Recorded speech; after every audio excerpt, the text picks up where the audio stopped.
Oke, baik. Assalamualaikum warahmatullahi wabarakatuh. Selamat pagi, salam sejahtera bagi kita semua. Hari ini kuliah kita hari ini yaitu di kuliah Bank dan Lembaga Keuangan lainnya, kita akan mencoba berdiskusi terkait dengan subtopik atau topik kita yang keempat yaitu tentang sumber-sumber dana bank gitu ya. Jadi kita di sini akan berbicara banyak tentang dana bank ini sebenarnya sumber-sumber dari mana, kemudian itu untuk apa dan sebagainya gitu ya. Nah, sumber-sumber dana bank, pengertian sumber dana bank ini dapat diartikan sebagai usaha bank, gitu ya. Usaha bank dalam memperoleh dana dalam rangka membiayai kegiatan operasionalnya. Gitu ya. Jadi segala usaha dilakukan oleh bank untuk memperoleh dana gitu ya, dalam rangka membiayai kegiatan operasional disebut sebagai sumber-sumber dana bank. Gitu. Nah, kemudian untuk menopang kegiatan bank gitu ya, sebagai penjual uang, gitu ya, penjual uang atau memberikan pinjaman, kemudian bank harus lebih dahulu gitu ya membeli uang. Gitu ya. Jadi sebelum bank ini dapat melakukan pinjaman ya, maka bank harus lebih dahulu menghimpun dana, membeli uang atau menghimpun dana. Sehingga nanti dari selisih bunga tersebut bank dapat memperoleh keuntungan atau kita sebutnya sebagai spread ya. Di awal kemarin kita sudah mengenal istilah spread ya, spread dari bank, di mana spread ini merupakan keuntungan utama dari sektor perbankan di Indonesia.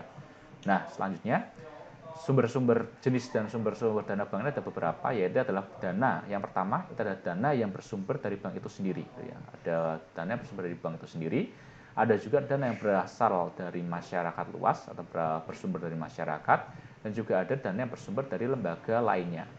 Nah, untuk yang pertama yaitu dana yang bersumber dari bank itu sendiri, nanti kita sebut sebagai modal sendiri ya. Jadi bank harus punya modal sendiri dulu sebelum memulai operasionalnya gitu ya. Kemudian nanti dalam bentuk modal sendiri dalam bentuk setoran modal ya dari para pemilik, ataupun bank yang mengeluarkan atau menjual saham kepada pemilik baru atau cadangan laba yang belum digunakan gitu. Jadi modal sendiri ada banyak, mulai dari setoran modal dari para pemilik atau bank yang mengeluarkan atau menjual saham baru kepada pemilik baru gitu ya, atau cadangan, ada cadangan-cadangan laba yang belum digunakan. Jadi saya lagi ada tiga, yaitu ada dana yang bersumber dari bank itu sendiri, yaitu bank dari modal sendiri. Kemudian ada juga yang kedua, nanti ada modal yang berasal dari masyarakat atau bersumber dari masyarakat, baik itu nanti berupa simpanan tabungan gitu ya, kemudian rekening giro ataupun nanti deposito. Jadi ada banyak dana yang berasal dari masyarakat sumbernya. Nah, kemudian ada juga dana bersumber dari lembaga lain, yaitu meliputi dari Kredit Likuiditas Bank Indonesia atau KLBI gitu ya, Kredit Likuiditas Bank Indonesia. Kemudian nanti ada pinjaman antar bank gitu ya, kemudian pinjaman dari bank-bank luar negeri atau surat berharga pasar uang juga bisa. Jadi kalau ada sumber-sumber dari ini, maka disebut sebagai dana bersumber dari lembaga lain gitu ya. Jadi ada tiga sumber-sumber dana dari bank, yaitu bersumber dari bank itu sendiri atau bersumber dari usaha sendiri, kemudian berasal dari masyarakat, kemudian berasal dari lembaga keuangan lain gitu ya. Nah, kemudian nanti kita akan coba membahas tentang simpanan giro gitu ya, bukan simpanan tabungan ya, ini simpanan giro.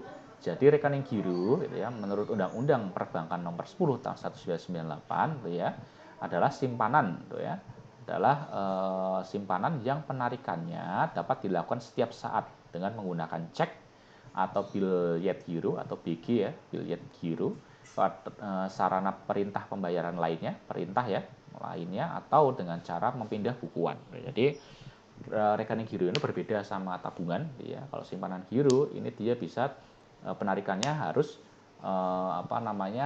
menggunakan cek atau giro biljet atau sarana perintah pembayaran lainnya, atau dengan cara pindah bukuan. Nah, kemudian pengertian simpanan sendiri gitu ya, ini adalah dana yang dipercayakan ya, adalah dana yang dipercayakan oleh masyarakat kepada bank dalam bentuk giro gitu ya. Dana yang dipercayakan kepada masyarakat dalam bentuk giro gitu ya. Dari masyarakat kepada bank dalam bentuk giro, deposito berjangka, sertifikat deposito, tabungan, atau yang dapat dibersamakan dengan itu gitu. Jadi simpanan ada banyak teman-teman, ada simpanan giro, ada simpanan tabungan, dan lain sebagainya. Jadi itu harus bedakan. Nah, kemudian itu juga ada cek gitu. Jadi kita di sini sudah bahas sedikit cek gitu ya. Yaitu giro, rekening giro ini dapat ditarik dengan menggunakan cek. Nah, cek itu apa? Cek ini adalah salah satu sarana yang digunakan untuk menarik atau mengambil uang di rekening giro. Jadi kalau ada rekening giro, kalau teman-teman mau menarik uang dari rekening giro, maka harus menggunakan cek. Nah, cek inilah adalah sarana untuk menarik uang dari rekening giro. fungsi lain dari cek adalah untuk alat melakukan pembayaran. Ya. Jadi selain untuk menarik dari rekening gironya teman-teman sendiri, juga bisa dilakukan untuk alat pembayaran. Kayak cek kayak kertas itu loh teman-teman. Kayak kertas kalau di teman suka nonton film-film luar negeri itu kadang-kadang pakai cek kayak kertas terus disobek dikasihin ke mana orang yang mau dikasih, ya udah gitu. Jadi cek itu bentuknya kertas gitu. Nah, kemudian pengertian cek ini juga merupakan surat perintah gitu ya, tanpa syarat gitu ya, dari nasabah kepada bank yang memelihara rekening giro kita gitu. Nah, kemudian untuk membayar sejumlah uang kepada pihak yang disebutkan di dalamnya atau kepada pemegang cek tersebut. Jadi nanti cek ini memberikan perintah ya, kalau seseorang ini menggunakan cek ya, menuliskan cek di kertas cek gitu ya.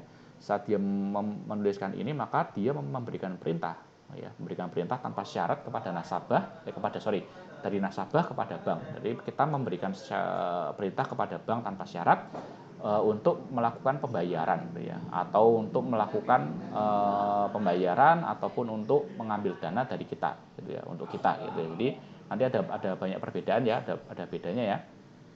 Itu ya kalau kita berbicara cek, maka itu ada perintah yang kita berikan kepada bank gitu ya, untuk melakukan pembayaran tertentu atau untuk mengambil uang yang kita miliki di sana. Itu cek.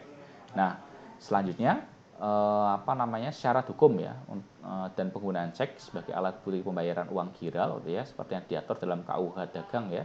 Yaitu tahu pasal 178 itu sebagai berikut, bahwa pada surat cek harus tertulis kata cek gitu ya.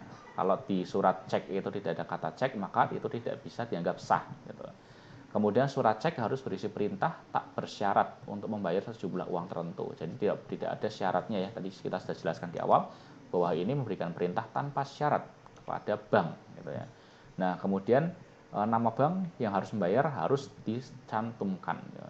Siapa nama bank yang harus membayar gitu ya, atau yang akan tertarik gitu. Nah, harus dijelaskan. Nah, kemudian penyebutan tanggal tempat cek dikeluarkan. Jadi harus disebutkan ya tanggal sama tempat ceknya. Kemudian tanda tangan yang penarik. Tanda tangan penarik harus sama dengan yang sudah didata oleh pihak perbankan. Nah, kemudian syarat lainnya harus tersedia dana. Ya, tersedia dana. Kalau dananya kurang saat transaksi, maka tidak bisa dieksekusi transaksinya. Nah, kemudian harus ada materi yang cukup. Kemudian jika ada coretan ya, kalau misalnya teman-teman nanti salah, misalnya teman-teman mau melakukan transaksi cek ternyata ada salah menulis angka, maka coretan tersebut harus dibubuhi tanda tangan teman-teman gitu ya. Artinya bahwa ini memang coretan dilakukan oleh teman-teman gitu ya, bukan dilakukan oleh pihak yang menerima cek. Nah, kemudian jumlah uang yang tertulis dalam angka, di angka adalah huruf, dan dengan huruf haruslah sama. Kita jumlah uangnya harus sama. Jangan sampai ada yang di angka nulisnya 10 juta, yang di huruf nulisnya 5 juta gitu ya. Nah, kemudian memperlihatkan masa kadaluarsa cek gitu ya. Karena cek ini mempunyai masa tenggang, teman-teman ya. Masa tenggang. Jadi harus memperlihatkan masa kadaluarsa cek, yaitu 70 hari setelah dikeluarkannya cek tersebut. Nah, tanda tangan dan stempel perusahaan harus sama, yang tadi saya bilang ya. Kalau teman-teman tanda tangannya berbeda, maka cek ini menjadi tidak sah gitu ya. Karena sebelum teman-teman membuat rekening giro, pasti akan diambil spesimen atau contoh tanda tangannya gitu ya. Saat nanti spesimen tidak sama dengan yang dicek teman-teman buat, maka transaksi menjadi tidak sah seperti itu. Nah, kemudian tidak diblokir oleh pihak berwenang, jelas. Kemudian resi cek sudah kembali gitu ya. Resinya harus ada resi ceknya. Kemudian endorsement harus benar ya, cek harus benar. Kemudian kalau ada ya, endorsement kalau ada harus benar. Kemudian cek harus kondisinya sempurna, tidak boleh robek, tidak boleh mengalami cacat fisik gitu ya. Kemudian rekening belum ditutup dan syarat-syarat lainnya gitu ya. Lihat mungkin ada syarat-syarat dari bank-bank tertentu yang menjadi tambahan untuk menggunakan cek, maka harus dipenuhi. Jadi syarat utamanya adalah ini ya, untuk menggunakan cek sebagai sarana pembayaran seperti itu. Nah, nanti cek ini ada jenis-jenisnya, teman-teman gitu ya. Yang pertama nanti ada cek atas nama gitu ya. Cek atas nama seperti namanya ya, tadi harus tertuliskan dengan jelas nama seseorang atau badan hukum di dalam cek tersebut ya, harus jelas namanya. Harus jelas namanya nama seseorang atau badan hukum di dalam cek tersebut. Sebagai contoh ini, teman-teman. Sebagai contoh, kalau teman-teman berikan perintah pembayaran ke bank, bahwa bank disuruh membayar kepada Tuan Troy Akase ya sejumlah $3, atau bayarlah kepada PT Marindo misalnya sejumlah $1 juta, maka cek inilah yang disebut sebagai cek atas nama, gitu ya. Kenapa? Karena ada namanya siapa, yaitu Tuan Tony Akase, yang satunya adalah PT Marindo. Jadi harus ada namanya, nama seseorang atau nama badan hukum yang akan melakukan transaksi dengan kita dengan menggunakan cek tadi, gitu ya. Nah, kemudian harus dicoret harus dicoret kata atau pembawanya, gitu ya. Kenapa? Karena kalau ada kata pembawa nanti jadi jenis cek yang berikutnya, gitu. Nah, jenis cek yang berikutnya yaitu cek unjuk nama. Jadi sudah jelas ya. Jadi kalau kita berbicara cek atas nama, maka dia akan merujuk pada nama yang tertuliskan dengan jelas di atas cek, gitu ya, di atas cek.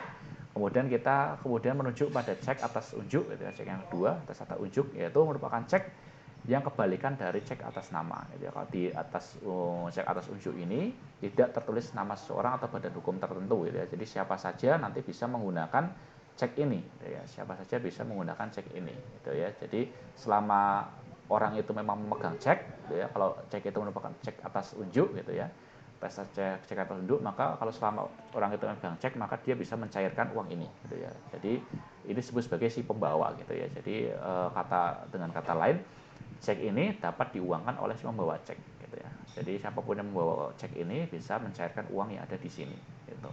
Sebagai contoh, kalau sebagai contoh di dalam cek tersebut tertulis bayarlah tunai atau cash dan tidak tuliskan kata-kata apapun, gitu ya. Jadi ini disebut sebagai disebut sebagai cek atas unjuk. Kalau atas nama di sana tertuliskan namanya dengan jelas, kalau tes atas unjuk dia tidak dituliskan namanya. Artinya kalau tidak dituliskan namanya berarti si pembawa cek ini bisa bisa mencairkan uang itu kapan saja, seperti itu. Nah, nanti ada juga cek silang, teman-teman. Apa yang dimaksud cek silang? Cek silang atau cross check ya. Cross check merupakan bukan cross check kita ngecek ulang ya, bukan ya. Jadi cek cross check gitu ya, merupakan cek yang di pojok kiri diberikan dua tanda silang. Pojok kiri nanti diberikan dua tanda silang. Cek ini nanti sengaja diberikan tanda silang, mengapa? Sehingga nanti fungsi cek yang semula bentuknya fungsinya adalah fungsi tunai berubah menjadi non tunai atau disebut sebagai pemindah bukuan. Jadi kalau cek silang ini disebut sebagai untuk kegiatan transaksi pemindah bukuan, gitu ya. Kalau cek mundur bagaimana? Nah, ada lagi cek mundur. Cek mundur adalah cek yang diberikan tanggal mundur sesuai dari sekarang, gitu ya. Tanggal mundur sesuai dari sekarang. Maksudnya bagaimana? Misalnya begini. Misalnya teman-teman melakukan transaksi sudah ada kesepakatan dengan pihak A, antara misalnya saya dengan teman-teman. Saya punya janji pada teman-teman akan membayar teman-teman setelah teman-teman memberikan saya barang pada tanggal 5, misalnya teman-teman berjanji pada saya memberikan barang, mengirimkan barang yang saya minta, yang saya butuhkan pada tanggal 5. Sekarang tanggal 1. Nah, maka saya menuliskan ceknya, bahwa cek ini akan berlaku pada tanggal 5, gitu ya, pada tanggal 5 gitu. Jadi contohnya di sini kalau teman-teman baca, misal hari ini tanggal 1 Mei 2002 sebagai contoh, Tuan Roy Akase ya bermaksud mencairkan selembar cek di mana di dalam cek tersebut tertulis tanggal 5 Mei, gitu ya. Jadi tulisnya masih 4 hari ke depan, gitu ya. Nah, jenis cek inilah disebut sebagai cek mundur atau cek yang belum jatuh tempo, gitu ya. Cek mundur ini disebut cek yang belum jatuh tempo, gitu ya. Hal ini kenapa kok ada cek jatuh tempo? Karena biasanya ada kesepakatan tertentu antara pemberi dan penerima cek, gitu ya. Antara saya dan teman-teman, misalnya kita sudah punya janji, teman-teman mau memberikan saya barang pada tanggal 5 Mei, kemudian berarti saya baru akan membayar teman-teman setelah barang itu sampai di tanggal 5 Mei, gitu ya. Berarti itu adalah cek itu sebagai cek mundur, seperti itu. Nah, ada juga blank check, gitu ya, atau cek kosong, gitu ya. Blank check ini adalah misalnya ya, sebagai contoh misalnya Pak Rahman ya menarik cek senilai 60 juta rupiah, gitu ya, dan tulis dalam cek tersebut. Nah, tetapi dana yang tersimpan itu hanya 50 juta. Ya, tadi saya bilang ya, ada kekurangan dana sebesar 10 juta, gitu ya. Nah, jadi kekurangan dana inilah kurang dana inilah yang disebut sebagai cek kosong. Kenapa? Karena ceknya tidak bisa diakomodir, gitu ya. Jadi teman-teman mau mencairkan 60 juta, adanya cuma 50 juta, berarti ceknya tidak bisa diakomodir atau disebut sebagai cek kosong karena nominalnya tidak sesuai dengan dana yang tersimpan di dalam rekening giro teman-teman, seperti itu. Nah, kemudian nanti ada beberapa keterangan di dalam suatu cek, itu nanti ada tulisan kata cek ya, harus ada cek atau cek kui, gitu, cek kui. Kemudian harus ada tertulis bank penerbitnya cek siapa, kemudian harus nomornya ceknya, nomor ceknya berapa harus ada, kemudian harus ada tanggal penulisan cek perlu karena memang terdata ya, setiap tanggal transaksinya terdata. Kemudian harus ada perintah membayar ya, harus ada perintah membayar kepada siapa atau pembawa nanti ya, baik itu nanti nama ya, atas nama atau atas unjuk gitu ya, atas nama atau atas unjuk. Nah, kemudian ada jumlah uang nominalnya harus cukup gitu ya, ada jumlah uang nominal harus cukup, baik itu nominalnya sama antara angka dan huruf gitu ya. Kemudian harus ada tanda tangan dan cap perusahaan yang otentik gitu ya, hanya ada otentik yang sudah yang sesuai dengan spesimen yang diberikan kepada pihak bank, dan tanda tangan sesuai dengan spesimen yang diberikan oleh kepada pihak bank gitu. Nah, tadi kita sudah belajar sedikit tentang simpanan giro, kemudian kita belajar sedikit tentang simpanan tabungan, teman-teman. Dan simpanan tabungan teman-teman sudah familiar ya tentang simpanan tabungan.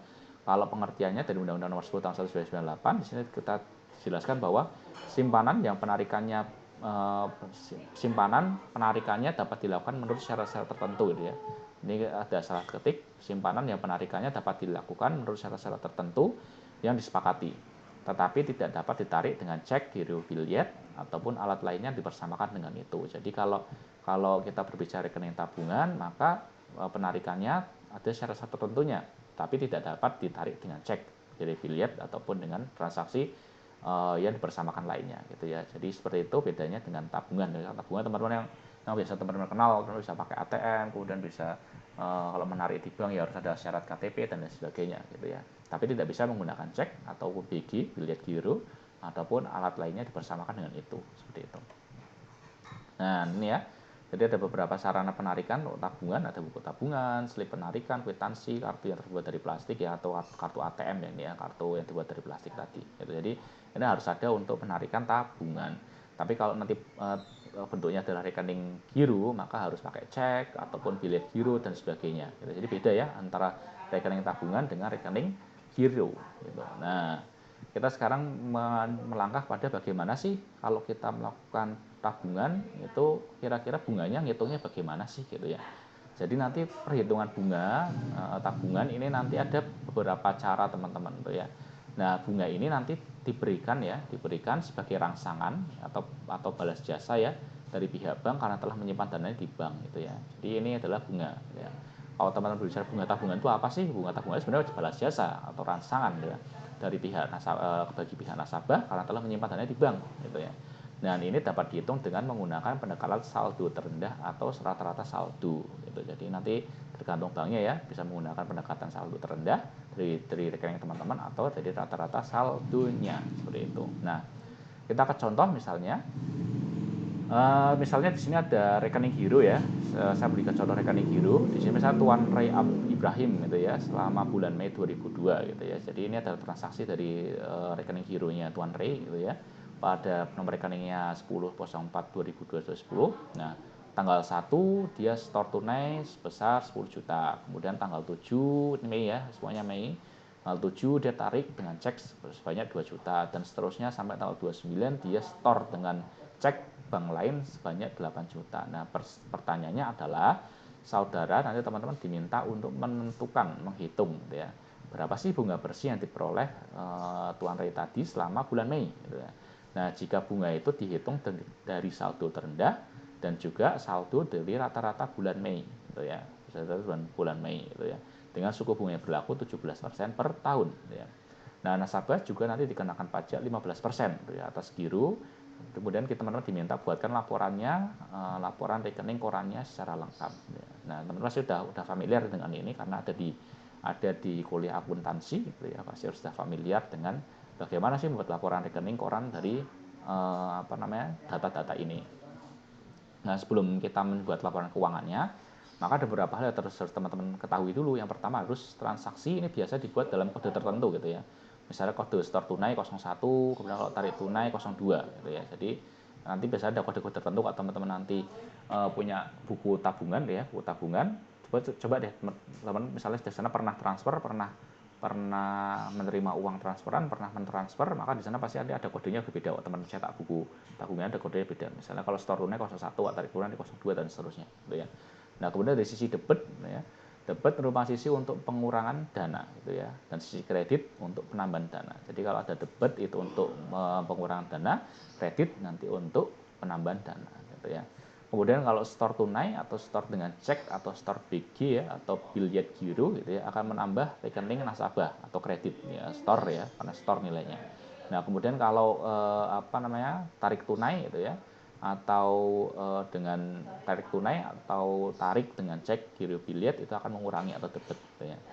Kemudian tarik dengan cek maksudnya adalah menarik uang dengan menggunakan cek bank yang bersangkutan gitu ya. Kalau ada tulisan tadi ada tarik dengan cek, berarti artinya apa? Artinya bahwa yang bersangkutan ini menarik uang dengan menggunakan cek bank yang bersangkutan atau debit gitu ya.